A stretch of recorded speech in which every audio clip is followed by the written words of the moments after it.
Hello there and welcome with me to the walk in the park. And today I want to share with you a very powerful idea, the evolutionary idea that if you really take on and reflect on it, I promise you it has the ability to transform the quality of your consciousness. And if you transform your consciousness, your life will start to transform, because eventually everything you experience is no more reflection than the contents of your mind. Let me change the path because there's a sun there, so maybe I'll go that way. Okay, so what's that thought? Usually we have a very specific definition for physical things. So when I told you, or when I tell you apple, you have a picture of apple in your mind. It's not banana, it's not orange, it's apple. Now it might be different in size, different in color, but still it's an apple, right? If I told you bicycle, you will have a thought of a bicycle. There is a bike in front of me here. If I told you anything that's physical, it's so easy to have a picture for it or to visualize it in your mind. Now what about non-physical things? What about things that doesn't have physicality to it? How can you interpret those? And what I mean here, something like success, business, life, spirituality, growth. So for example, when I tell you success is not something tangible. You can't put your hand on it. You can't split it in half. You can't share it with people. So it's just a data, a collection of thoughts you have in your mind about success. Now, why that's important to understand? Deep inside, the mind can only work with meanings and definitions. So even non-physical things, the mind has definition for them. Even if they're not physical, but still they're really controlling their life. They're really controlling your psychology. They're really controlling your emotional state.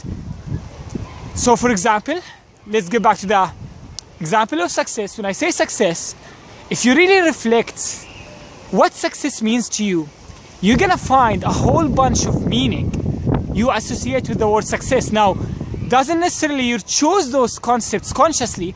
Probably you inherited those concepts from your culture, from society, or from family. So you might have definition of success like just working all day long, or making money, or whatever it is.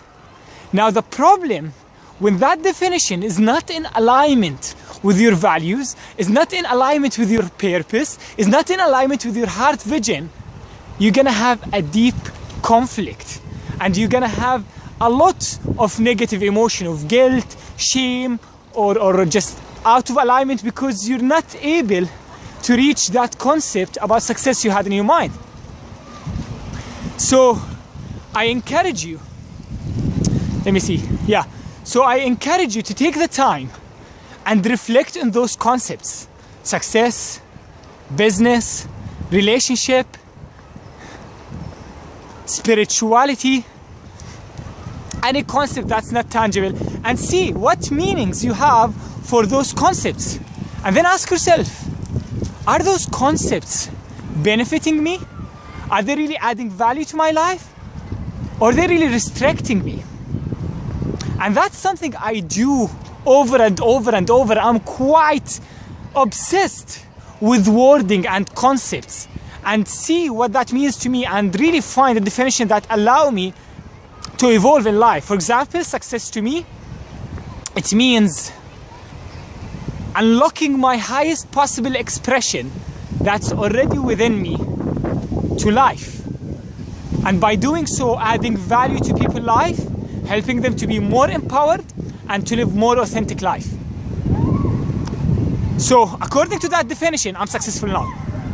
I'm already doing that. I'm already living my highest possible expression moment to moment, or at least I'm doing the best to do that. So this definition of success is in alignment with my heart, and it helps me to grow. Now, if I want to use the definition of success for society, just working with something you don't like, no matter what it is, I'm gonna suffer. So I associated the definition of success with the idea of expression, value, which is purpose, and also wealth, creating wealth of that. So I encourage you again to look back to your concept and see if they're serving you or not. And that's something you can do. Guys, I'm shooting a video, please. So that's something you can do all over time. Like, check what art means to you. What honesty means to you. What about those subtle values? What honesty really means to you. Why it matters. See, I was coaching a client now, and we reached a point that we were talking about health, and she's very connected to the idea of health. So I asked her to find out what health means to her. And she realized that health means ease in life. So the definition of health for her is ease, and now she can create habits and practices to allow her to be more in ease. So health is not just about being in shape. For her, it's a whole holistic approach of being ease in life. So again, I will leave you with that. Reflect on that idea and start understanding what concepts you have about non-physical stuff, and especially yourself, because you have a bunch of ideas about yourself. So when I say your name, what thoughts, what information you have about your name? Is it empowering or disempowering? When I say your name, when you think of yourself, do you think of someone who's happy or someone who's not happy, someone who's fulfilled or not, someone who's successful or not? Because those information you have about yourself, it literally dictates your life. And those information usually from your country. It's usually from your culture, from your society. So it's vitally important to look to those concepts, to bring them to the dash of your consciousness, and then choose more empowering concepts about non-tangible stuff and about yourself. So that was my advice today. Again, as I said, reflect on it and let me know what will happen. Till I see you next time. Have a great day. Bye-bye.